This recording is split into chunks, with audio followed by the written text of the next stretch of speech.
नमस्कार. सातारा आवाजमध्ये मी गुरुनाथ तुमचं स्वागत करतो. मी आता आहे सातारा नगर परिषदेच्या बाहेर. नुकतीच सातारा नगर परिषदेची सर्वसाधारण सभा ही खरं संपन्न झालेली आहे. विशेषतः सातारा नगर परिषदेमध्ये न भूतो न भविष्यते अशा पद्धतीनं भारतीय जनता पक्षाचं निर्विवाद वर्चस्व पहिल्यांदाच पाहायला मिळालं. या अनुषंगानं सर्व भारतीय जनता पक्षाचे पदाधिकारी, गटनेते आणि सर्व त्यांचं जे शिष्टमंडळ आहे हे तयार करण्यात आलेलं होतं. दोन्ही राजांचं मनोमिलन हा खरं तर कळीचा मुद्दा या संपूर्ण नगर परिषदेच्या निवडणुकीमध्ये ठरलेला होता.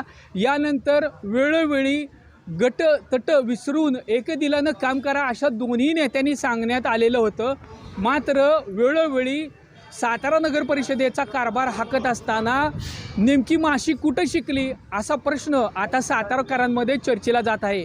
वास्तविक स्वरूपात दोन्ही आघाड्यांचे पदाधिकारी हे भारतीय जनता पक्षाच्या एका झेंड्याखाली एकत्ररित्या काम करत असताना आज सातारा नगर परिषदेमध्ये पहिल्यांदा खासदार श्रीमंत छत्रपती उदयनराजे भोसले यांच्या गटाच्या सर्व पदाधिकाऱ्यांनी खऱ्या अर्थानं अनुपस्थिती दाखवलेली आहे.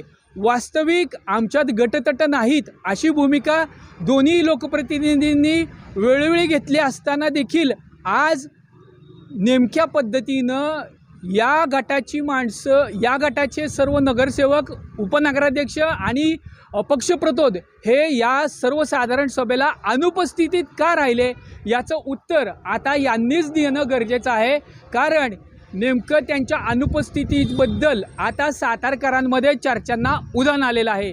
या पहिल्यांदा सातारा विकास आघाडी, नगर विकास आघाडी आता नाहीये. आता भारतीय जनता पार्टी आणि सर्व सदस्य भारतीय जनता पार्टीचे आहेत. आपण म्हणताय तेव्हा कुणी बहिष्कार टाकलाय असा विषय नाहीये. कारण की काल संध्याकाळी उपनगराध्यक्ष बनकर आणि निशांत पाटील पक्षप्रतोद यांच्याशी चर्चा झालेली आहे. आज सकाळी 10 वाजता बसायचं ठरलेलं होतं. आणि दुसरी गोष्ट, आज सकाळी कोणच इथं आलं नाही. 11 वाजेपर्यंत जर वेळेत सभा सुरू केली नसती तर ती कायद्याला बाधक होती.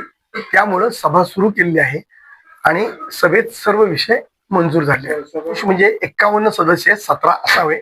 आता आपल्याकडं 26 + 30 म्हणजे 3 हे स्वीकृत आणि 26 अशी होतात. बाळासाहेब खंदारे उपस्थित नाहीत का हा विषय माहीत नाही.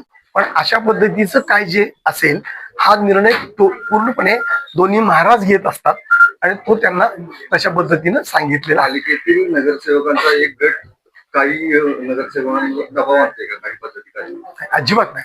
पूर्ण एकसंघ आहे. दोन्ही महाराजांच्या नेतृत्वाखाली नगरपालिका पूर्णपणे सक्षम कार्य करते आहे.